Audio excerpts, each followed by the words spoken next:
बोले काशी विश्वनाथ भगवान की जय।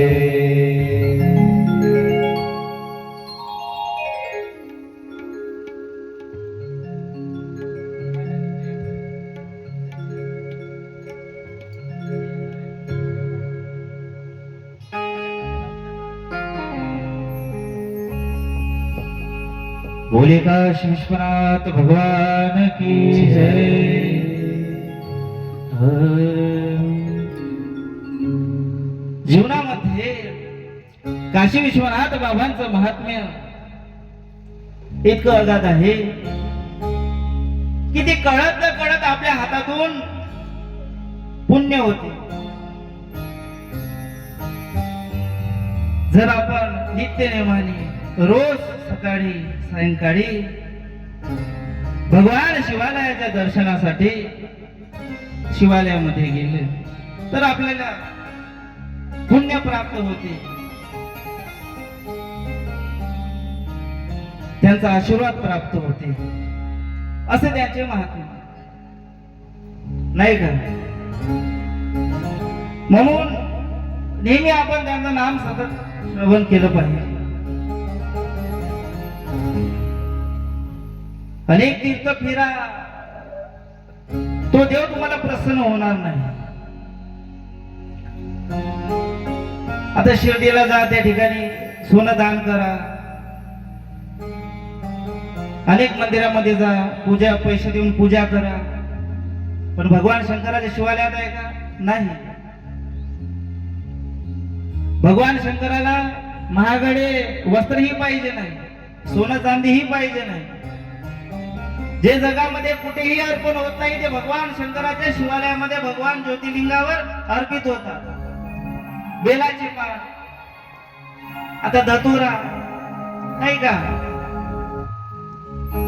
असे अनेक अनेक पुष्प आहे जे आजपर्यंत आपण नावही ऐकले नाही, पण या 5 वर्षामध्ये सर्व वाहून मोकळे झालो। म्हणजे असं जे गोष्ट कुठे खपत नाही ते भगवान शंकरापाशी खपते। तर विचार करा, जे कोणत्याही देवापाशी कोणतीही गोष्ट चालत नाही ते भगवान महादेवापाशी चालतं। म्हणून आपण महादेवाला शरण गेलं पाहिजे, त्यांना शरणागत केलं पाहिजे, साष्टांग दंडवत करून नमन करून त्यांना आपले जे दुःख आहे, आपले गाराणे आहे, आपली जे समस्या आहे ते मन भावाने आपण भगवान शंकराला सांगितले पाहिजे। त्याने काय होतं तर भगवान शंकर आपले दुःख ऐकतात आणि एक ना एक दिवस कळत ना कळत आपल्याला ते दर्शन देत असते। म्हणून नेहमी त्यांचं ओम नमः शिवाय, श्री शिवाय नमस्तुभ्यम, घराच्या बाहेर निघताना घराचा जो उंबरटा असते, उंबरट्याला कधीही आपले जे पाय आहे ते लागू देऊ नये। काय, जे उंबरटा असते त्याच्यावर कधीही पाय ठेवू नये। जर एखादी व्यक्ती घराच्या बाहेर जात असेल तर त्याला घराचे जे उंबरट आहे त्याच्या बाहेर निघूनच त्याला घराच्या बाहेर पाठवले पाहिजे। जर एखादी कोणी आपल्या घरात आलं असेल, आपल्या दारी आलं असेल, तर घराच्या उंबरट्याच्या बाहेर जाऊन त्याच्यासोबत आपण बोलले पाहिजे किंवा त्याला आतमध्ये घेतल्यानंतरच बोललं पाहिजे। उंबरटा जो मधात असतो तो कधीही आला पाहिजे नाही। जर आपला उंबरटा योग्य ठिकाणी असेल, योग्य दिशेवर असेल, तर जे महालक्ष्मी आहे, भगवान शंकर, भगवान विष्णू यांची कृपा, भगवान गणेशांची कृपा आपल्यावर होत असते, असं उंबरट्याचे महात्म्य सांगितले आहे। समोर काशी शिव महापुराणामध्ये धन्वंतरी विहिरीची कथा आली होती। काल आपण पाहिलं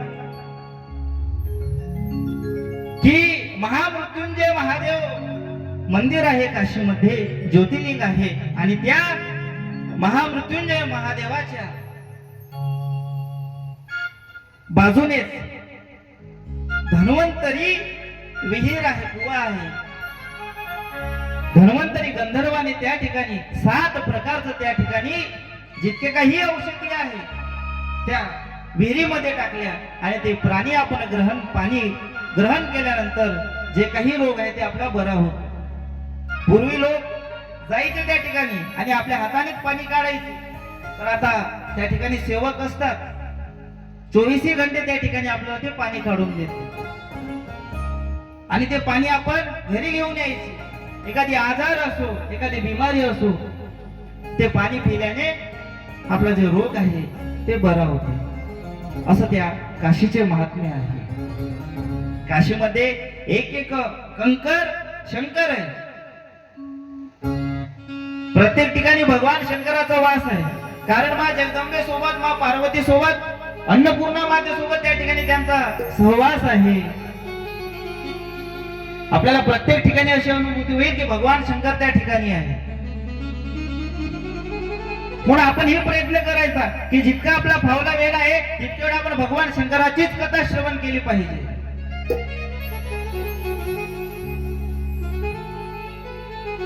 कसं आहे, अभिमान, गर्व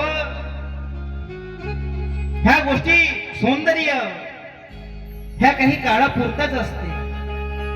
कितीही श्रीमंत असो, कितीही बलाढ्य असो, सौंदर्य असो, ताकदवान असो, त्याचा काय आहे, एक दिवस अंत आहेच. आता व्यक्ती मेल्यावर समाजात रडण्याची परंपरा आहे. पण एक गोष्ट लक्षात घ्या, व्यक्ती आपल्या घरचा नवरा असो, बायको असो, पुत्र असो, पुत्री असो, हा मेला म्हणून रडत नाही. तर आता घरातला कमवणारा गेला, घरातला एक व्यक्ती कमी झाला, सहाय्य करणारा म्हणून आपण रडत असतो. हे जर कधीही थांबलं नाही. आणि ज्यावेळी ह्या जगातून सिकंदर मेला, सिकंदर पाशी काय नव्हते, संपूर्ण जगावर त्यानं विजय प्राप्त केला. पण जातानी त्याने एक वाक्य सांगितलं, जिस वक्त मेरा जनाजा इस पृथ्वी से जाएगा, उस वक्त जो मेरे 2 हाथ है वो जनाजे के बाहर निकलना. इससे क्या होगा, तो इस समाज को, इस दुनिया को ये संदेश मिला था, मैं खाली हाथ आया था और खाली हाथ जाऊंगा. क्या लेके आया बंधा, क्या लेके जाएगा, क्या लेके जाएगा. 2 दिन की जिंदगी है, 2 दिन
भोलेगा शिव विश्वनाथ भगवान की जय.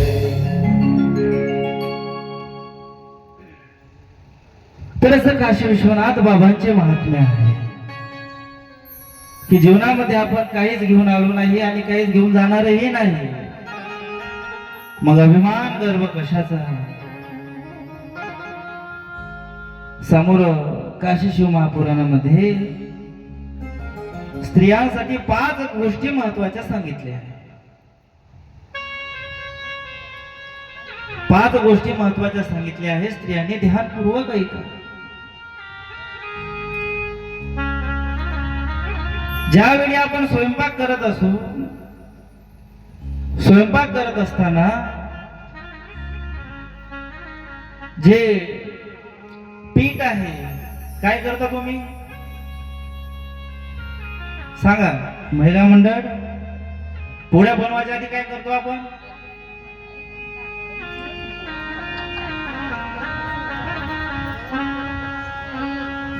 जे पीठ असते त्याच्यामध्ये काय टाकतो? मीठ. नंतर पाणी. अजून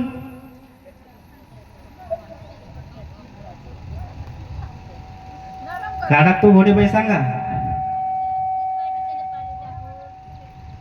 लक्षात घ्यायचं, मीठ पाणी टाकल्यानंतर एक तुळशी पत्र त्या पिठामध्ये टाकायचं. याने काय होतं जय महाराज? तर घरामध्ये शांती, सुख, लक्ष्मी ह्या गोष्टी लागल्या.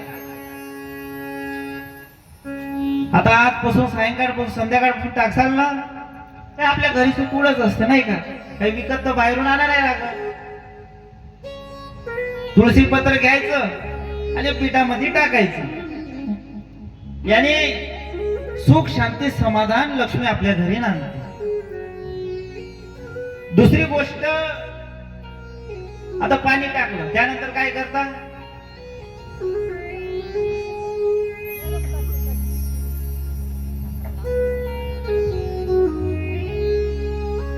बोलत चला. कसं आहे, वक्ता वक्ताची नोय श्रोते विना, नाही का? आता वक्ता हुशार असलं तर कसं कथाकारांना सुद्धा सांगण्यामध्ये थोडं योग्य वाटते. मग कसं हालचाल करत चला. आपण कसं प्राणी आहो ना, कोणता प्राणी बोलणार आहो आपण, आपल्याला बोलता येते, चालता येते, कथेमध्ये येऊन बसता येते.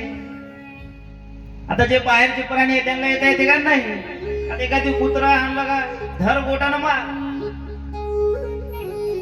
कोणी बसू देते का कुत्र्याले? नाही बसू दे. पण हा मानव असा प्राणी आहे, त्याला बुद्धी आहे. आता मीठ टाकल्यानंतर, तुळशी पत्र टाकल्यानंतर, पाणी टाकल्यानंतर आपण काय करतो? ते भिजवतो चांगले, नाही का? त्याचा गोळा करतो आपण. आणि ते जे हात असतात जे पिठाने भिजवलेले,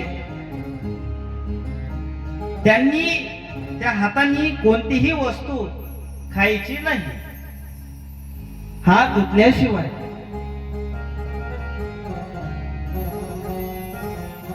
याने काय होते? तर घरामध्ये दारिद्र्य येते. लक्षात येत आहे मी काय बोलत आहे? डोक्याच्या वर चालल्या गोष्टी नाही ना? हा. तर घरामध्ये दारिद्र्य येते, तर आपण त्या गोष्टी करू नये.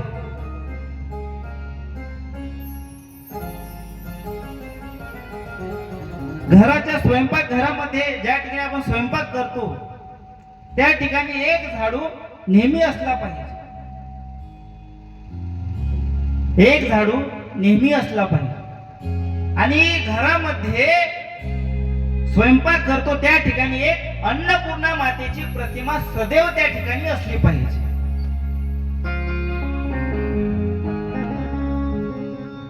अन्नपूर्णा मातेची एक प्रतिमा, एक फोटो त्या ठिकाणी असला पाहिजे. याने काय होते? तर आपल्या घरामध्ये कधीही अन्नाची अपूर्तता होत नाही. अन्न आपलं प्रत्येक वेळेस पुरतातच. अन्नपूर्णा अन्नपूर्णा मातेची आपल्यावर कृपा असेल. हे मी सांगत नाही आहे, तर साक्षात काशीतील जे विराजमान आदिशक्ती अन्नपूर्णा माता आहे त्यांच्या मुखातून निघलेले, मुखारविंदातून हे वाणी आहे, शब्द आहे. हे काशी शिव महापुराणामध्ये सांगितले. आणि अन्नपूर्णा मातेने अजून एक गोष्ट सांगितली आहे की आपल्या स्वयंपाक घरामध्ये एक चांदीचा शिक्का असला पाहिजे. चांदी माहित ना, चांदीचा शिक्का एक असला पाहिजे. आणि त्या चांदीचा एक तांदूळ घ्यायचे, त्या तांदळावर तो जो चांदीचा शिक्का आहे ते ठेवायचा. आजही तुम्ही काशीमध्ये गेले तर त्या ठिकाणी तुम्हाला एक शिक्का मिळतो आणि काही तांदूळ, आणि ते आपल्या घरी घेऊन यायचे आणि त्याची आपल्या स्वयंपाक घरामध्ये स्थापना करायची. याने काय होते तर अन्नपूर्णा माता साक्षात त्या ठिकाणी विराजमान होते आणि त्यांची कृपा आपल्या घरावर होते. असं त्या अन्नपूर्णा मातेचं महात्म्य आहे.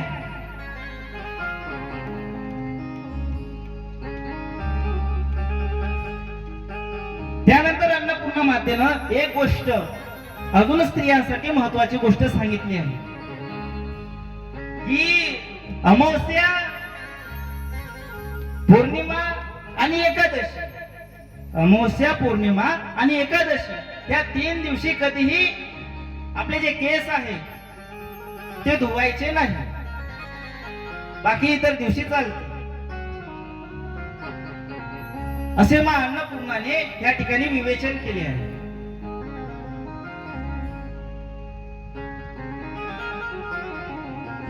म्हणून एक एक गोष्ट त्यांनी जे सांगितली आहे ते मानव समाजाच्या कल्याणासाठी भगवान शंकराने सांगितलेली आहे. म्हणून त्यांच्या भक्तीमध्ये आपल्याला आनंद आहे, सुख आहे, शांती आहे, समाधान आहे. शिवालयामध्ये गेल्यानंतर असं पहा एक वेगळी ऊर्जा असते. कितीही दुःखात असो, कितीही संकटात असो, पण आपल्याला त्या ठिकाणी शांती प्राप्त होते. आपल्याला एक ऊर्जा प्राप्त होते. आता इतक्या कडक उन्हामध्ये आपण या ठिकाणी कथा ऐकत आहोत. काय आहे? भगवान शंकराविषयी प्रेम आहे, प्रीती आहे. आणि तेच प्रेम, तेच प्रीती आपल्याला भगवान शंकरापासून बांधण्याचं काम करते. काशी नगरीमध्ये एक शिवलिंग आहे. त्या शिवलिंगाचे नाव आहे तिलेश्वर महादेव. कोणते महादेव? तिलेश्वर महादेव. तुम्ही त्या मंदिरामध्ये जा, रोज दीडा इतकं ते शिवलिंग वाढत असते. काय होते? त्याची जे साईज आहे ते वाढत असते. किती? फक्त 13 रोज. हे आजही काशी नगरीमध्ये आहे, इतर कोणत्याही देवस्थानामध्ये नाही. तुम्हाला काशी नगरीमध्ये जाण्यासाठी पंढरपुरामध्ये मरावं लागते, आनंदीमध्ये मरावं लागते, वृंदावनामध्ये, मथुरामध्ये, द्वारकी नगरीमध्ये, बद्रीनारायणमध्ये मरावं लागते. त्यावेळी काशीनाथ विश्वनाथ बाबांचा बोलावा येते की आता तू ये. आपल्या मर्जीने, आपल्या परवानगीने आपण काशीमध्ये प्रवेश सुद्धा करू शकत नाही. जोपर्यंत काशी विश्वनाथ बाबांची परवानगी राहत नाही तोपर्यंत आपण काशी नगरीमध्ये प्रवेश करू शकत नाही. बुलाने वाले काशी विश्वनाथ बाबा है. असा मनात विचार करू नका की मी काशीला जाईल, आता मी कथा श्रवण केल्यानंतर काशीला जाईल. ह्या गोष्टी सर्व सोडून द्या. जोपर्यंत त्याचा पुलावा येत नाही काशी विश्वनाथाचा, तोपर्यंत काशीमध्येही त्याचा प्रवेश नाही. आता मी जिथे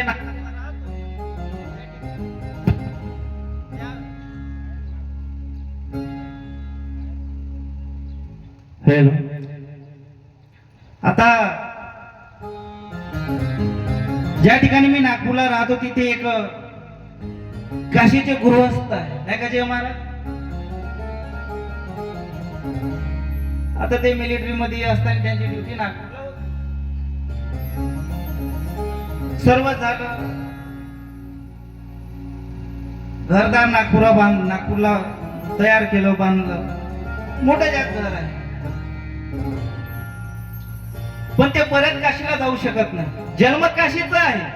मी काय सांगितलं आधी, काशीला जाण्यासाठी पंढरपूरला इतर क्षेत्रामध्ये मरावं लागतं, त्यावेळी काशी नगरीमध्ये जातो. आता काशी नगरीमध्ये जन्म येऊन पण मरत, आता आपण मरासाठी कुठे जातो? काशीमध्ये. आणि तो पट्ट्या इकडे येऊन मरत आहे महाराज. तिथे मरासाठी नंबर लावतात लोक की भगवान शंकर येईल, आमच्या कानामध्ये तारक मंत्र बोलेल आणि आम्हाला मोक्ष प्राप्त होईल. भगवान शंकराची महिमा इतकी निराळी आहे, कळत न कळत आपल्या हातातून पुण्य होत असते. आता एक गोष्ट अशी आहे, एक वकील राहत, तर महाराज मस्तान इकडून तिकडून जाऊन वकिलावरच कळून येतात. तर वकील होता हवा आम्ही नाही का, पण वकिलाच्या गोष्टी सांगा लागेल. तर आता एक वकील होता आणि एक घाटांची नगरी सारखे एका खेड्या छोटस गाव आपलं घाटांची नाही का, तर त्या शहरामध्ये गेला तो व्यक्ती एका छोट्याशा गावामधून. त्याचा मुलगा शहरामध्ये राहत होता. तर एका कागदावर लिहिलेलं असते, मुलाचा ऍड्रेस असते, पत्ता असते त्याच्यावर. त्याचे वकील साहेब होते त्यांनी केस हरले त्या दिवशी आणि वकील कोर्टाच्या बाहेर उभे होते. तर गोष्ट अशी झाली की तो त्या वकिलापाशी गेला, तो गावातला व्यक्ती. साहेब हा माझ्या मुलाचा पत्ता आहे, तुम्ही मला ते ऍड्रेस सांगसाल का, पत्ता दाखवसाल काय, कुठं राहते माझा मुलगा. आता हा वकील पहिलेच केस हारला होता, चिडून होता, रागामध्ये होता. आणि रागामध्ये त्याला काय नाही बोलला आणि असं एक कुठेही एका पूर्व दिशेकडे हात दाखवला. आता त्या गावातल्या व्यक्ती सुद्धा बोडा होता बिचारा. त्याला वाटलं वकील साहेब किती चांगले आहे, त्यांनी मला माझ्या मुलाचा पत्ता सांगितला. आणि तो जो गावातला व्यक्ती होता तो त्या दिशेने निघाला. जाता जाता जाता त्याला एक मंडप दिसला. जसं आपल्या ठिकाणी हा मंडप भव्य दिव्य मंडप टाकून आहे, तसा त्याला तिथे मंडप दिसला. आणि त्या मंडपामध्ये शिव महापुराणाची कथा चालू. कोणती कथा चालू होती?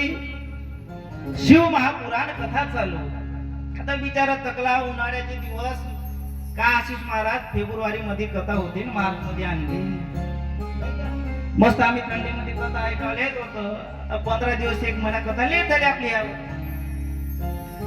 तर बिचारा आता आला आणि त्या कथा मंडपामध्ये जाऊन बसला. कथाकार भगवान शंकराची कथा सांगत आहे. आरती झाली आणि तो जो व्यक्ती होता तो त्या कथा मंडपाच्या बाहेर निघाला. आणि जसा तो त्या शिवमंडपाच्या बाहेर आला, त्याचा मुलगा एका गाडीमध्ये एका कारमध्ये जाताना त्याला दिसला. त्याच्या मुलाचेही लक्ष त्याच्यावर गेले. बाबा तुम्ही इकडे कुठे? बाबा तुम्ही इकडे कुठे? नाही मी तुलाच भेटण्यासाठी आलो होतो. एक खूप चांगले एक वकील साहेब होते, त्यांनी मला तुझा पत्ता दाखवला आणि तू मला मिळाला. आता पहा, त्या वकिलाने त्याला सांगितलं का? पत्ता सांगितला नाही. त्याला असं कुठेतरी हात करून दाखवला त्याला हकलण्यासाठी. पण भगवान शंकराची महिमा इतकी निराळी आहे की कळत न कळत भगवान शंकराच्या दरबारामध्ये शिवकथेपर्यंत तो व्यक्ती पोहोचला आणि त्याला त्याचा मुलगा मिळाला. आता खरी गंमत इथं चालू होते. आता कालांतराने काय झालं, हा वकील निपटला, मेला तो. आणि त्याची आत्मा यम दरबारामध्ये गेले. एका भव्य सिंहासनावर यमराज विराजित बसून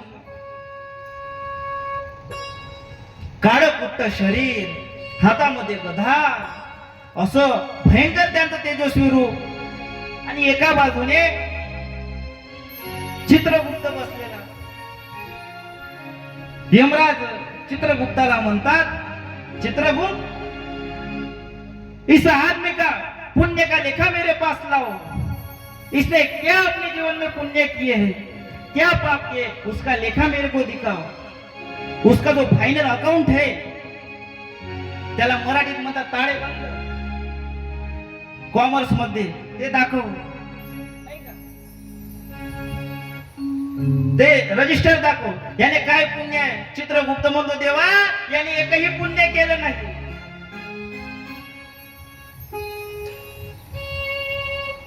याने एकही पुण्य केलं नाही. प्रत्येक लोकांना तो फसवत गेला. यमराज म्हणतात, अरे असं होऊ शकत नाही. अरे मानवाच्या जन्मी आला असेल, एकतरी वेळा आशी महाराजच्या कथेमध्ये जाऊन बसला असेल, एकतरी वेळा शिवकथा ऐकली असेल, एकतरी वेळा पुण्य केलं असेल. नाही मारत नाही. ठीक आहे, दाखव, मला रजिस्टर दाखव. तर यमराज पाहते, अरे यमराज, चित्रगुप्त, एक नोंद आहे, याने एक पुण्य केला. पुण्य म्हणजे काय? संचित, संचित क्रियमान हो. एक पुण्य आहे. कोणतं? एक गावातला व्यक्ती आला होता आणि त्या गावातल्या व्यक्तीला याने शिव महापुराण कथेचा रस्ता दाखवला होता. काय केला होता? शिव महापुराण कथेचा रस्ता दाखवला होता, मंडप दाखविला होता. मात्र त्यानं असे केले होते का? नाही. पण कळत न कळत त्याच्या हातातून त्यानं पूर्व दिशेकडे हात दाखवला होता. मग तो व्यक्ती शिव महापुराण कथेच्या मंडपामध्ये येऊन बसला आणि शिव महापुराण कथा श्रवण केली. म्हणून तसंच आहे, कळत न कळत तुम्ही शिवाची भक्ती करा, ते पुण्यच आहे, पाप नाही. म्हणून 5 तरी व्यक्ती आपल्या मित्र मैत्रिणी आपल्या शिव कथेमध्ये घेऊन आलं पाहिजे, जेणेकरून आपल्याला काय प्राप्त होईल? पुण्य. आणि शिव लोकांमध्ये जाण्याचा आपला मार्ग सोपा होईल. हेच ते एक महत्वाचा विषय आहे. ज्याला शिव कळाला त्याला मानव कळाला. आणि ज्याला, जो मानवामध्ये देव पाहतो त्यालाच शिव कळाला. आणि शिव मध्ये जो मानव पाहतो त्यालाच शिव मिळाला. अशी गोष्ट भगवान शंकराची आहे. भगवान शंकराने राक्षसालाही वरदान दिले, देवांनाही दुष्टांनाही वरदान दिले. त्यांनी कोणामध्येही भेदभाव केला नाही. भगवान शंकरासाठी सर्वच एक समान आहे, समांतर आहे. भगवान शिवासाठी उच्च नीच गरीब श्रीमंत काहीच नाही. हे तर फक्त आपल्या मानव समाजासाठी आहे. भगवान शंकर कहते हैं, मल मल धोए शरीर का, धोए ना मन. मल मल धोए शरीर का, धोए ना मन. मल नहाए गंगा गोमती, रह गए बैल के बैल, रह गए बैल के बैल. आपण हे शरीर धुतो, पण आपली आत्मा, आपली ऊर्जा आपण धुत असतो का? नाही. हे शरीर कसं शुद्ध होईल? आता आपण भगवान शंकराच्या शिवालयामध्ये गेल्यावर काय करतो? सर्वात आधी आपलं जे मस्तक असते ते भगवान शंकराच्या शिवलिंगाला आपण नमन करतो असतो, आपण स्पर्श करतो आपलं मस्तक. बरोबर आहे. का बरं करतो आपण? Please give me answer. आता रोज शिवालयामध्ये जाताना काय होते ते केल्यानं? आपला काय फायदा त्याच्यामध्ये?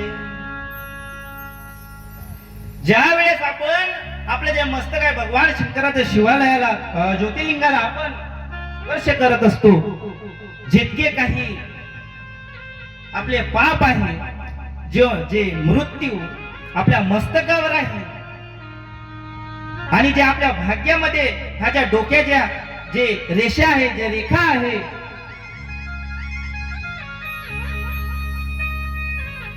ज्या गोष्टी वाईट गोष्टी आपल्या जीवनामध्ये समोर होणार आहे ते सर्व मिटवण्याचे काम भगवान शिवाचं जे शिवलिंग आहे ते मस्तक लावल्याने संपूर्ण द्वेष, संपूर्ण पाप नाहीसे होते. बढ़ा लो इन्हें अपने जीवन की आशा, सदा दूर तुमसे रहेगी निराशा.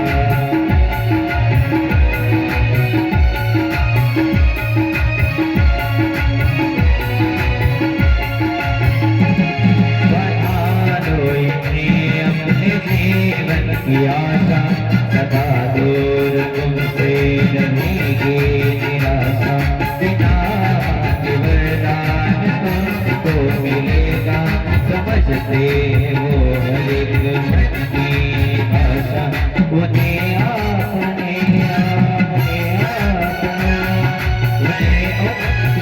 जो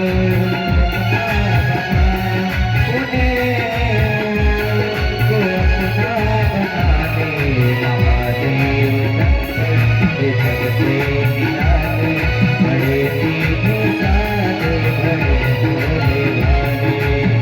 महादेव शंकर जगते निराले, बड़े भोले भाले, बड़े सीधे साधे. महादेव शंकर जगते निराले, बड़े सीधे साधे बड़े भोले भाले. मेरे मन के मंदिर में रहते शिव, मेरे मन के मंदिर में रहते शिव. मेरे नयन में उन्हीं के सिवा. महादेव शंकर जब से निराले, बड़े सीधे साधे बड़े भोले भाले.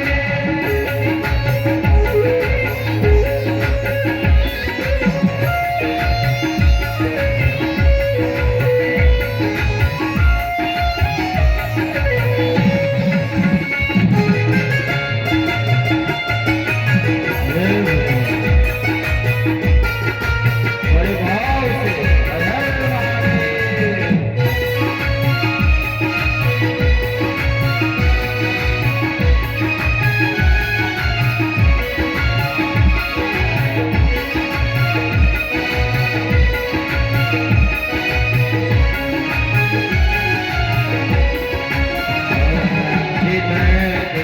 शिव की है महिमा निराली, ये दाता है और सारी दुनिया संभाले.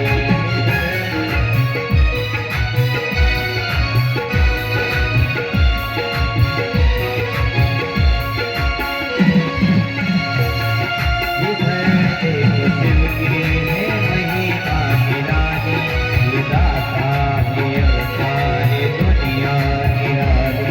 जो इस द्वार से अपना विश्वास करे, तो पर भर में भर जाएगी ज्योति वाली. महादेव शंकर जग से निराले, बड़े सीधे साधे बड़े भोले भाले. महादेव शंकर जग से निराले, बड़े सीधे साधे बड़े भोले भाले.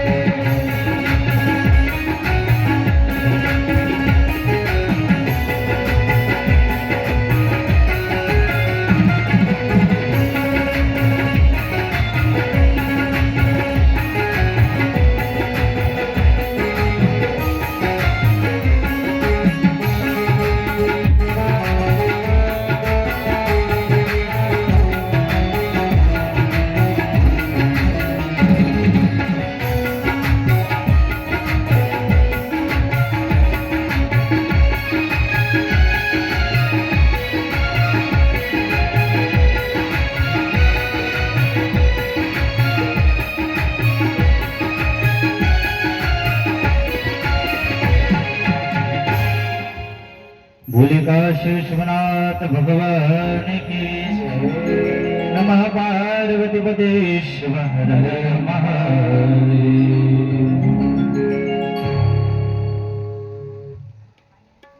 काशी विश्वनाथ बाबा दुखियों का दुख हरने वाले सर्व आयुष्यातील पाप नाहीशी करणारे आहे। विद्यार्थ्यांना विद्या, धनार्थीले धन, मोक्षार्थीला मोक्ष, ह्या तिन्ही गोष्ट प्राप्त करून देणारे एकमेव देव म्हणजे भगवान शंकर आहे। शिवालयात गेल्यावर भगवान शंकराला आपण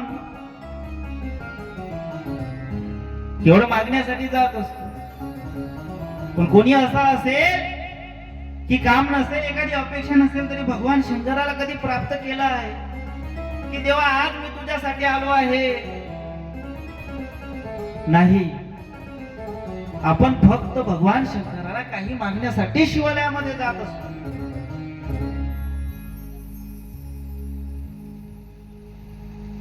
सुख दुःख त्या प्रकृतीनुसार आहे आणि आपलं जे संचित आहे तितकंच आपल्याला ते गोष्ट प्राप्त होणार आहे।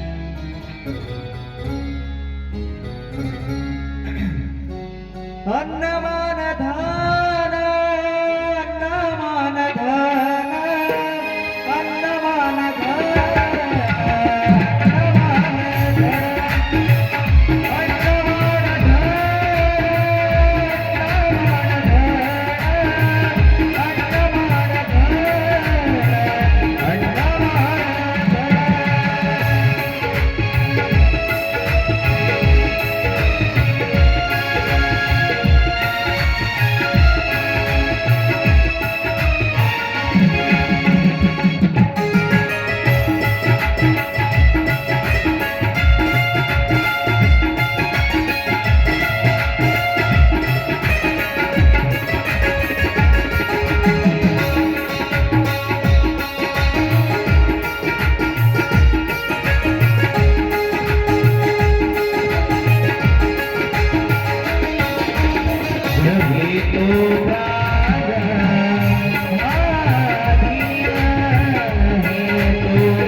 भगवान भोले बाबाला आनंद प्रेम पाहिजे। मागणारे किती काय? आपण भगवान शंकराला काय देऊ? काहीच नाही। भक्ती, प्रेम, ज्ञान। भक्ती प्रेमाविना ज्ञान नको। भक्ती शिवाय, भक्ती प्रेमा विना ज्ञान नको देवा। भक्ती प्रेमा विना ज्ञान नको देवा। प्रेमा विना ज्ञान नको देवा। भक्ती प्रेमा विना ज्ञान नको देवा। भक्ती प्रेमा विना ज्ञान नको देवा भक्ती प्रेमा विना ज्ञान नको देवा भक्ती प्रेमा विना ज्ञान नको देवा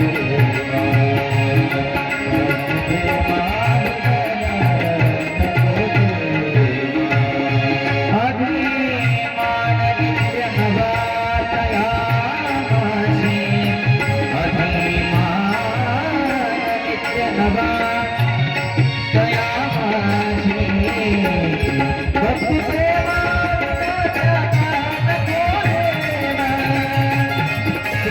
विना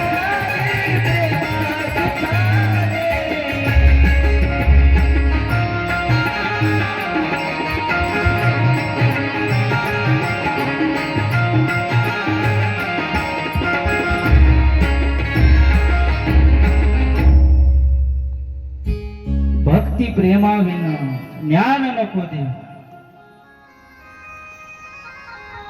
भगवंताला काशी विश्वनाथ भगवंताला भक्ती आणि प्रेम ह्या दोन गोष्टी पाहिजे. त्या व्यतिरिक्त देवाला काहीच नाही. देव भावाचा भुकेला देव भावाचा भुकेला देव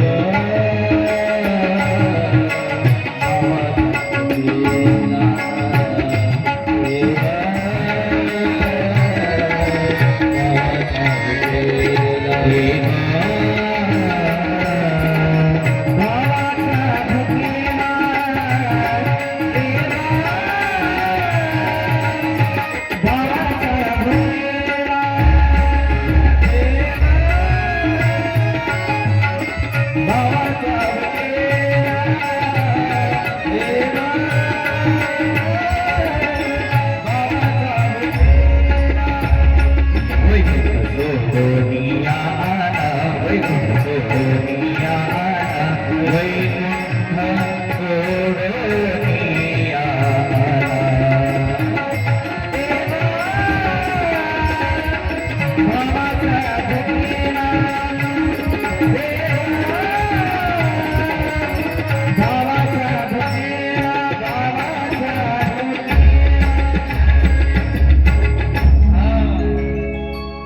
देव भावाचा भोकेला आहे. म्हणून देवावर प्रेम करा, देवावर विश्वास ठेवा कि मेरे भोले बाबा प्रत्येक दुख में हर संकट में मेरे साथ है.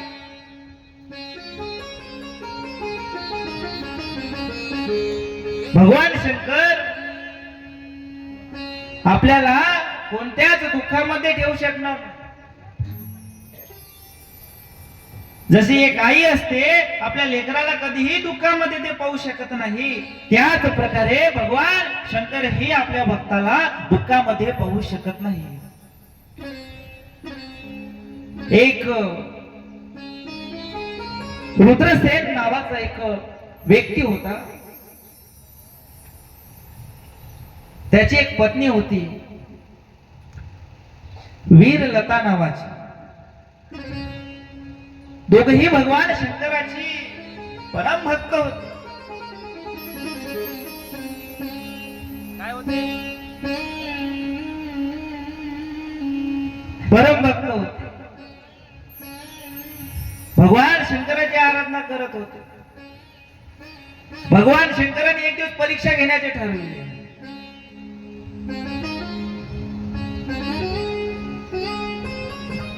काय घेण्याचे ठरवले? परीक्षा. एक ब्राह्मणाचा रूप घेऊन भगवान महादेव त्या गावामध्ये आले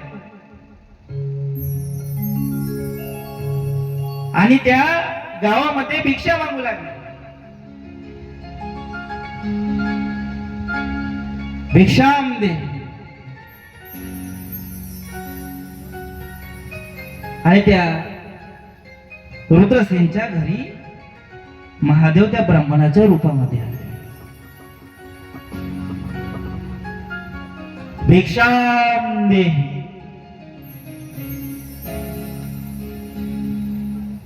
तो घराच्या बाहेर आला, त्याची पत्नी आली. रुद्रसेनचा नियम होता की आपल्या घरी जो कोणीही भिक्षा मागण्यासाठी आला त्याला आपण खाली हात पाठवू नये. तो कधीही कोणाला खाली हात पाठवत नव्हता. जो कोणी आला त्याच्या घरी त्याला काही ना काही द्यायचं. पण महादेव त्या ब्राह्मणाच्या रूपामध्ये आला आणि त्या रुद्रसेनला म्हणतात की रुद्रसेन, मला तुझ्याकडून एक गोष्ट हवी आहे. काय? तुझा जो मुलगा आहे कपिल, तुझा जो मुलगा आहे कपिल, त्याला छोट्या छोट्या तुकड्यामध्ये कापून त्याचं जे मांस आहे ते मांस त्याची भाजी बनवून मला खाण्यासाठी दे. आता एक गोष्ट लक्षात घ्या, कोणामध्ये इतकी जगामध्ये कोणामध्ये हिंमत असेल की आपल्या स्वतःच्या लेकराला कापून कोण कापू शकते?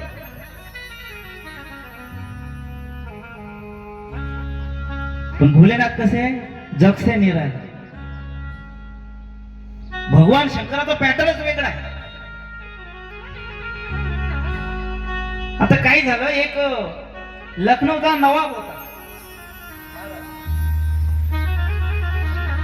आता मोठी ज्या सिटी आहे नवाब, नागपूर पेक्षा मोठी आहे. आता मागे लखनौला होतो आम्ही 7-8 दिवस, जय महाराज मी. तर एक लखनौचा नवाब होता. आता राजे कसे चालतात? थाटामाटात चालतात. आता ते मॉर्निंग वॉकला जायचं. आता त्याची चाल अशी होती की तो हळूहळू चालायचा. आता एक व्यक्ती रोज यायचा आणि त्याला पाहायचा, अरे याची चाल काही बदलत नाही. तर त्यानं काय एक युक्ती लढवली आणि त्या राजाने येऊन सांगितलं, धाव धाव राजे साहब, नवाब साहब आपके महल को आग लगी है. काय लागली होती? आग. आणि तुमचं घर जळत आहे, तुमचा वाडा जळत आहे. आता काय करायला पाहिजे होतं त्या नवाबांनी? धाव सुटायला पाहिजे होतं ना. पण तो नवाब काय केला? त्याची जे चाल होती हळू हळू हळू तो त्याच्या चालीमध्ये चालत होता. आता तो व्यक्ती म्हणाला, नवाब साहब आपका घर जल रहा है और आप धीरे धीरे चल रही है. त्यावेळी त्या नवाबाने त्याला उत्तर दिलं, अरे घर तो जल रहा ना, हम हमारी चाल क्यों बदले? हम हमारी चाल क्यों बदले? तो से महादेव जे आहे ते जगामध्ये कोणाचीही कॉपी करत नाही. कोणता देव आहे गळ्यामध्ये सर्प धारण करतो? कोणता देव आहे धोत्रा काट्याची फळे धारण करतो? डोक्यावर चंद्र नाही का? चिलखत परिधान केलेले महादेव. म्हणजे त्यांचा पॅटर्नच वेगळा आहे. त्यांची कॉपी कोणी करू शकत नाही. म्हणून असं विश्वनाथ बाबा, भगवान भोले बाबाची आपण ही कथा श्रवण करत आहोत. आता काशी विश्वनाथ बाबांनी शिवमहात्म्यामध्ये सांगितले आहे की एखादी कर्जामध्ये असेल, एखाद्यावर कर्ज झालं असेल तर काय करायचं? तर 5 शनिवारी सायंकाळी संध्याकाळी मोहरीचं तेल घ्यायचं. लक्षात आहे ना? मोहरीचं तेल घ्यायचं.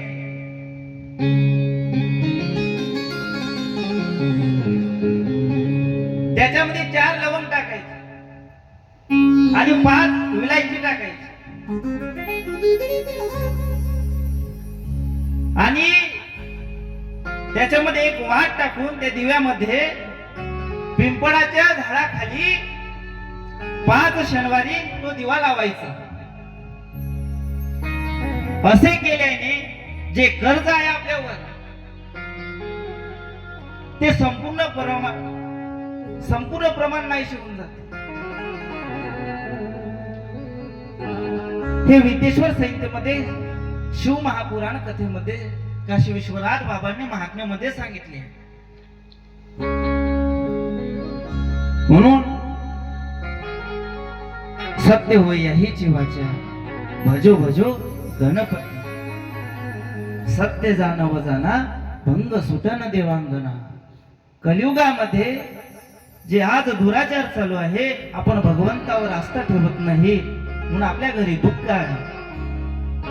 आपण आपल्या मुलींना आपल्या मुलांना संस्कार दिले नाही. आपण आपल्या मुलांना लेकरांना डॉक्टर बनवले, इंजिनियर बनवलं, वकील बनवलं. पण भगवान महादेवाची सेवा करायचं आज अनेक 1-1 लाख 2-2 लाखाचे इंजिनियरला पॅकेज आहे. माग गुगल कंपनीमध्ये एका मुलाला 12 करोडचं पॅकेज लागलं. पण काय झालं, काही दिवसानंतर त्याने स्वतः आपल्या खोलीमध्ये गळफास घेऊन जीवन संपवून टाकलं. आपण आपल्या लेकरांना असं शिक्षण देत आहोत की तुम्ही इंजिनियर बना, डॉक्टर बनवा, सीए बना, वकील बना, जज बना, MBA करा. आता मागे काय झालं, एक मुलगा होता, लहानपणापासून त्याच्या आई वडिलांनी त्याला उत्तम प्रकारे शिक्षण दिले आणि अमेरिकेमध्ये त्याला जॉब लागला. सत्य घटना आहे. 1 वर्ष झालं तो अमेरिकेमध्ये गेला. आपल्या आई वडिलांना एक कॉलही केला नाही, मेसेजही केला नाही. आणि काही दिवसानंतर त्याचे जे आई वडील होते, शेजाऱ्यांनी घराचे दार उघडले. दार उघडतात पाहतात काय, 2 हाडाचे जे पिंजरा असतो हाडाचा, तो पूर्ण 2 पिंजरे त्यांना सापडले. त्या आई वडिलाच्या त्या मुलाच्या सडून पूर्ण मांस गळून गेलं. हे परिस्थिती आहे. पण मुलं वाकून सुद्धा पलटून सुद्धा आपल्या आई वडिलांना पाहत नाही. असे शिक्षण, अशी जॉब, अशी नोकरी काय कामायची. शिक्षण असं द्या की आपल्या आई वडिलांची सेवा केली पाहिजे, आपल्या समाजाची सेवा केली पाहिजे. धर्म रक्षती रक्षितः, आपल्या धर्माचं रक्षण केलं पाहिजे. तुम्ही धर्माचं रक्षण करा, धर्म तुमचं रक्षण करेल. धर्म काय करेल, तुमचं रक्षण करेल. म्हणून आपण बाहेर आपल्या लेकरांना शिक्षणाला पाठवतो, पण जे मुळातले जे संस्कार आहे ते मात्र आपण विसरून जातो. पण भगवान काशी विश्वनाथ भगवान 4 सत्य सांगत आहे. 4 सत्य. कोणते 4 सत्य आहे? आपण नग्न आलो होतो आणि नग्नच जाणार. ज्यावेळी जन्म झाला त्यावेळेस कोणता एखादी कापड घेऊन आलो का आपण? शरीरावर नाही. आणि मेल्यानंतर एखादी कापड घेऊन जातो का? नाही. नग्न आलो होतो आणि नग्नच जाणार. आपण कुंकुवात आलो होतो आणि कुंकुवातच जाणार. आपण कोणतं ज्ञान घेऊन आलो नाही आणि कोणतं ज्ञान घेऊनही जाणार नाही. पण या मधाचा जो काळ आहे त्यामध्ये आपण काय पुण्य केलं, समाजाची काय सेवा केली, आई वडिलांची काय सेवा केली, हेच आपल्या सोबत येणार आहे. संपत्ती घेऊन काही गेलो नाही. संपत्ती आपल्या सोबत आली होती का? आणि सोबतही घेऊन जाणार नाही. म्हणून संपत्ती ही आपल्या सोबतही येणार नाही आणि कुठेच नाही. आणि सर्वात शेवटचं एक 4थं सत्य आहे. पहिली आंघोळ, जे पहिली आंघोळ आहे ते दुसऱ्यांनी केली आणि शेवटची आंघोळ सुद्धा दुसऱ्यांनी केली. तर माय बाप हो माझा प्रश्न आहे, ह्या देहाचं, ह्या शरीराचं अभिमान काय आहे? ह्या देहामध्ये एकच ज्योत आहे. ज्योतीचा प्रकाश मचला सर्व पृथ्वीवर. खेळ भला हो खेळ भला हा ज्योतीचा खेळ. आपण कशामध्ये खेळत आहोत? ज्योतीमध्ये खेळत आहोत. तीर भवनाचा हवाला केला त्या आदि पुरुषा. आदि पुरुष म्हणजे काय? भगवान साक्षात शिव, आदि केशव, आदि नाथ. भगवान शंकर भस्म धारण करून करतात. शिव महापुराणामध्ये, काशी शिव महात्म्यामध्ये भस्माचे महात्म्य आले. गंगेमध्ये, काशीमध्ये एखाद्या व्यक्तीचा मृत्यू झाला, त्याला जाळल्यानंतर त्याची जे राख असते, जे भस्म असते आणि जे बाकीचे उरलेले जे अवशेष असतात ते गंगेमध्ये विसर्जित करतात. गंगेमध्ये विसर्जित करतात आणि त्याच्यापासून पॅसिफिक नावाचा एक द्रव्य निर्माण होते आणि त्याच्यापासून जल शुद्धीकरण होते. हे सायन्सच्या दृष्टिकोनातून गंगेचं महात्म्य सांगितलं. आता तुम्ही गंगेचं पाणी एका बॉटलीमध्ये घ्या आणि एक साधारण आपल्या रोज घरी येते त्या नळाचं पाणी घ्या. घरचं पाणी 4 दिवस झाले की त्याची वास यायला लागतात, दुर्गंध यायला लागतात, त्याच्यात किडे पडतात. पण मात्र जर आपण गंगेचं पाणी घेतलं तर वर्षानुवर्ष ते गंगेचं पाणी तसं शुद्ध असतं. असं ह्या गंगेचं महात्म्य. तर आता ही गंगा या शिवपुराणामध्ये ह्या मृत्यू लोकामध्ये कशी अवतरली? काल मी प्रश्न केला होता की गंगा ह्या मृत्यू लोकावर कोण आली? भागीरथ नाही आली. आपल्याला इतकंच माहित आहे, पण त्याच्या मागचं सत्य माहित आहे का? ज्यावेळी वामन भगवान, भागवतामध्ये कथा आलेली आहे, भागवतामध्ये कथा आलेली आहे की वामन भगवान बलिराजाकडे भिक्षा मागण्यासाठी जातात. ओके, इथवर आलो आपण. थोडं सविस्तर घेतो, आपला वेळ पण झाला आहे आणि प्रणय महाराजची झाकी सुद्धा आहे. 15 मिनिटं आपल्या पाशी आहे. आता सांगण्याचा तर माझा हेतू आहे, पण काय करता, वेळेला बंधन आहे ना, नाही का? तर वामन भगवान बलिराजाकडे भिक्षा मागण्यासाठी आला. भिक्षामध्ये यत्न चालू होता बलीचा आणि त्या ठिकाणी 3 पग भूमी बलिराजाला वामन भगवंताने मागितली. आणि प्रल्हादाचा नातू असल्यामुळे त्याने ही दान धर्म केला. त्याला माहित होतं की नारायण आहे, विष्णू आहे, तरी त्याने दान दिले. आणि त्या वामन भगवंताचे चरण शुद्ध एका पाण्याने, वामन भगवंताचे जल त्यांनी धुतले. आणि जे जल होते वामन भगवंताच्या पायाने धुतलेले, ते जल ब्रह्मदेवाने आपल्या कमंडलू मध्ये धारण केले. आणि भगवान विष्णूच्या चरण कमलातून गंगा प्रगट झाली.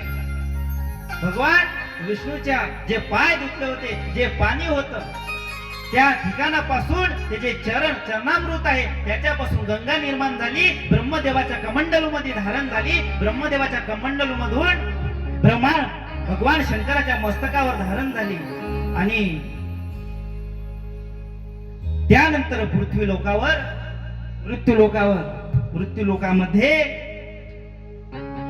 अवतरित झाली आणि सर्व जीवांचा, मानव सृष्टीचा त्या ठिकाणी उद्धार झाला. अशा प्रकारे गंगेची उत्पत्ती झाली. आणि तीच गंगा त्यानंतर प्रयागराजला आली. त्रिवेणी संगम झाले. त्रिवेणी संगमे नाना तरी ते व्यर्थ नामासे विन्मुख तो नर पापी हरिविना धावया न कोणे पावे. पुराले प्रसिद्ध बोलिले वाल्मिक नामे तिन्ही लोक उद्धारती. हरिमुखे म्हणा पुण्याची गणना हो नको.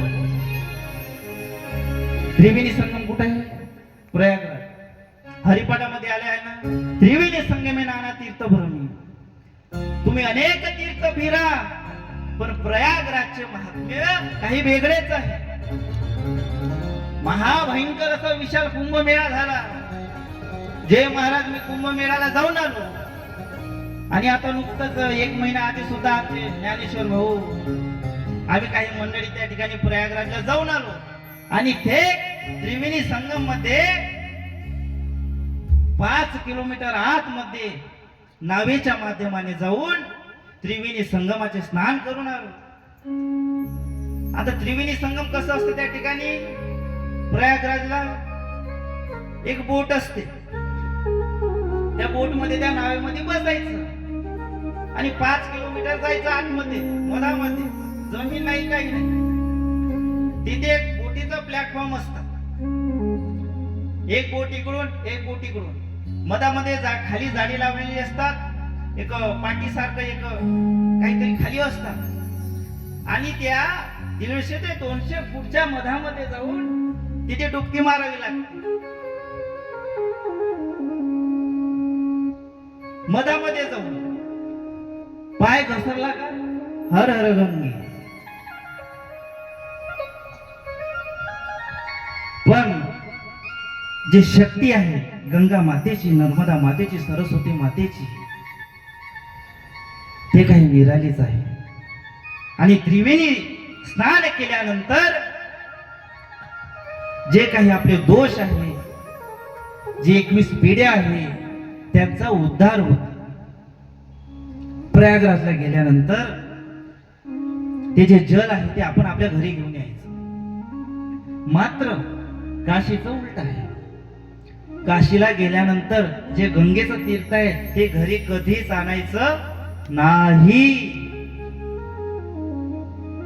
काशीहून बनारसी साडी सुद्धा आणायची नाही. काशीला फेमस काय बनारसी साडी कधीच घरी आणायचं नाही. कोणतीच वस्तू काशीहून घेऊन यायची नाही. कारण काशी काय आहे मोक्षधाम, अविमुक्त क्षेत्र आहे, आनंदवन आहे.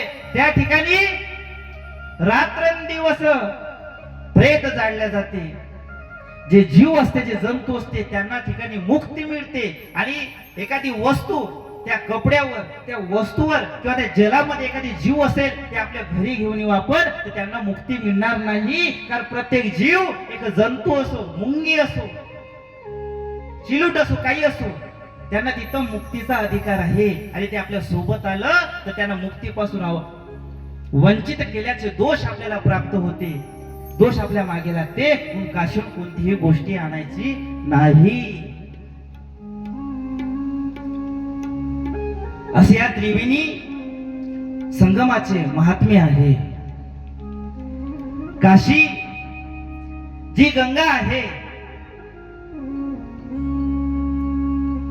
ते कुठून कुठं वाहते जय महाराज? उत्तर वाहिनी आहे गंगा काशीला. बाकी ठिकाणी दक्षिणला. प्रयागराजला आली, देवप्रयाग, आधी देवप्रयाग, त्यानंतर प्रयागराज. गंगा, सरस्वती, नर्मदा तिन्ही नदीचा संगम झाला. तिथून एक झाली गंगा आणि कुठे गेली काशीला. आणि तिथून कुठे वाहते उत्तर दिशेला. म्हणून गंगेला, काशीला उत्तर वाहिनी गंगा असे म्हटलं जातं. अलौकिक महात्म्य आहे गंगेचे. आणि गंगेच्या तीरावरच गंगा आरती सुद्धा होतात. म्हणून आपल्या भगवान शंकरावर विश्वास असला पाहिजे, त्यांच्यावर निष्ठा असली पाहिजे. म्हणून नित्य नेमाने रोज भगवान शंकराची आराधना करत चला, भगवान शंकराचा जप करत चला. ओम नमः शिवाय, श्री शिवाय नमस्तुभ्यम, आदि केशव, आदिनाथ, ओंकारेश्वर. जर आपण 5-5 वेळा, रोज 5 वेळा काशी काशी म्हटलं, आता पहा कळत न कळत आपलं शिवपुराणाच्या माध्यमाने, काशी शिवपुराणाच्या माध्यमाने अनेक वेळा काशी काशी काशी आपण म्हणत आहोत. यानं काय होते, 5 वेळा काशी म्हटलं तर आपले जे संपूर्ण पाप आहे ते नाहीसे होते. आणि भगवान विश्वनाथच्या दरबारामध्ये, काशी क्षेत्रामध्ये, मुक्त क्षेत्रामध्ये आपला त्या ठिकाणी प्रवेश होते. आणि भगवान विश्वनाथाच्या चरणामध्ये लोटांगण घालून त्यांना शतशत नमन करायचे. काशी विश्वनाथ भगवंताचं जे जीर्णोद्धार झाल्यानंतर अहिल्याबाई होळकरांनी जे ज्योतिर्लिंगाची स्थापना केली होती त्याच्या ऑपोजिट बाजूने ज्या ठिकाणी आज मस्जिद आहे त्या मस्जिदच्या दिशेने मी आधी सांगितलं होतं की ज्ञानवापी विहीर आहे. त्या विहिरीमध्ये भगवान शंकराचे पुरातन काळातील 7वे ज्योतिर्लिंग त्या ब्राह्मणांनी ज्यावेळी मुघलांचे आक्रमण झाले त्या विहिरीमध्ये ते ज्योतिर्लिंग घेऊन त्यांनी उडी टाकली. त्याच दिशेने त्याच विहिरीच्या दिशेने एक नंदी आहे. त्या मस्जिदच्या दिशेने जे नवीन मंदिर आहे ते वेगळ्या बाजूने आहे आणि त्या मस्जिदच्या दिशेने नंदी आहे. आजही तो नंदी तिथेच आहे. याचा अर्थ काय? सुप्रीम कोर्टला पुरावा देण्याचं कारण काय अजून? अरे मस्जिदकडे कोणतं शिवलिंग असते का मानकर साहेब? पण त्या मस्जिदच्या दिशेने आजही तुम्ही युट्यूबवर सर्च मारा, एखाद्या गुगलवर सर्च मारा, तो नंदी तुम्हाला दिसेल. मस्जिदच्या दिशेने शिवलिंग आहे, सॉरी नंदी आहे. आजही त्या ठिकाणी उत्खनन करण्यात आलं, मंदिराचे अवशेष सापडले आहे. आणि ज्या प्रकारे अयोध्याचे राम मंदिर नवनिर्माण त्याच प्रकारे काशीचे सुद्धा मंदिर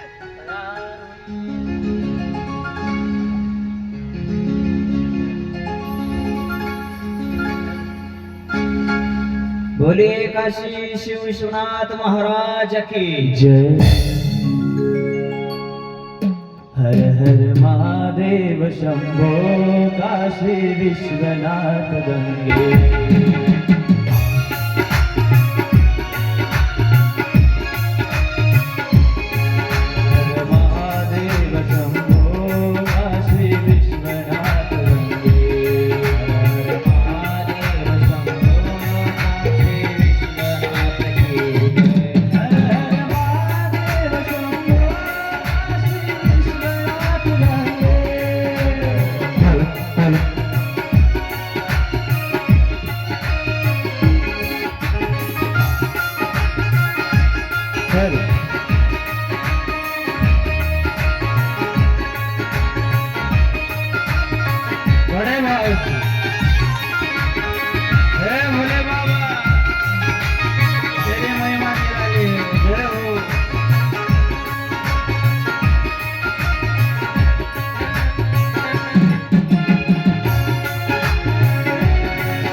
बोलेगा श्री विश्वनाथ भगवान की जय. छत्रपती शिवाजी महाराज के.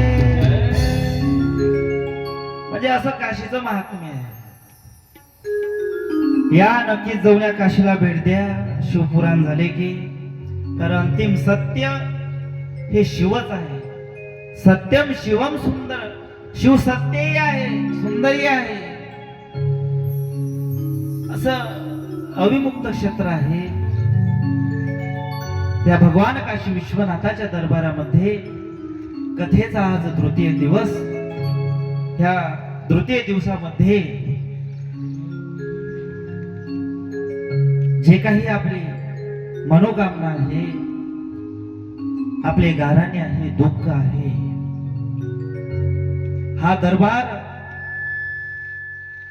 ही कथा नाही तर साक्षात काशी विश्वनाथ बाबांचं दरबार आहे. तिथे बसल्यावर ज्या प्रकारे मनाला शांती प्राप्त होते, संसार बंधनातून मुक्त झाल्याचं वाटतं, तसे काशी विश्वनाथ बाबांच्या दरबारामध्ये ह्या काशी शिव महापुराण कथेमध्ये बसल्यानंतर आपण साक्षात अनुभूती घेतली पाहिजे की काशी विश्वनाथ बाबा आपल्या समोर बसलेले आहे. जीवनाचा भरोसा नाही आहे. कथा संपल्यानंतर आशिष महाराजची ही गॅरंटी नाही, कलाकाराची ही गॅरंटी नाही, कथा श्रवण करणाऱ्याची ही गॅरंटी नाही, पण मात्र विश्वास जर त्या विश्वनाथ बाबावर असला तर कोणतंही संकट, कोणतंही दुःख एक क्षणात निघून जाऊ शकते. का श्रीमंतापाठचा पैसा, अभिमान सर्व एकाच ठिकाणी राहून गेला आहे, मात्र भक्तासाठी देव अहोरात्र जागत असतो. आपण झोपून जरी असतो, महाभारताचे युद्ध चालू होते त्यावेळी अर्जुन निवांत झोपून राहायचा आपल्या छावणीमध्ये. आता कृष्ण एक दिवस आला, अरे अर्जुना तू झोपून आहे, इकडे भीष्म पितामह द्रोणाचार्य अनेक वीर महावीर कर्ण तुमच्या पराजयाची, तुमच्या मृत्यूची प्लॅन बनवत आहे, आणि तू इथं निर्भिस्तपणे झोपलेला आहे, तुला भीती वाटत नाही काय? त्यावेळी उत्तर देते अर्जुन, देवा तुम्ही जागी आहे ना, माझ्यापेक्षा काळजी तुम्हाला आहे.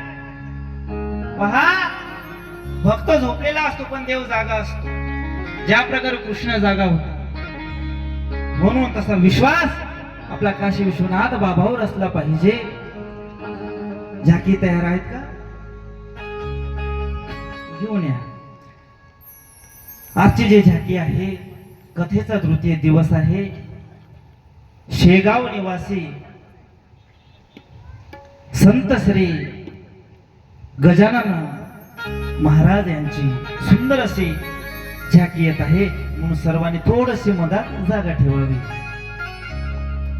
गण गण गणात बोते, गण गण गणात बोते, गण गण गणात बोते, गण गण गणात बोते, गण गण गणात बोते, गण गण गणात बोते, गण गण गणात बोते, गण गण गणात बोते, गण गण गणात बोते.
प्रगट केले. आणि ह्या घाटंजी नगरामध्ये आज प्रगटले आहे संत गजानन महाराज.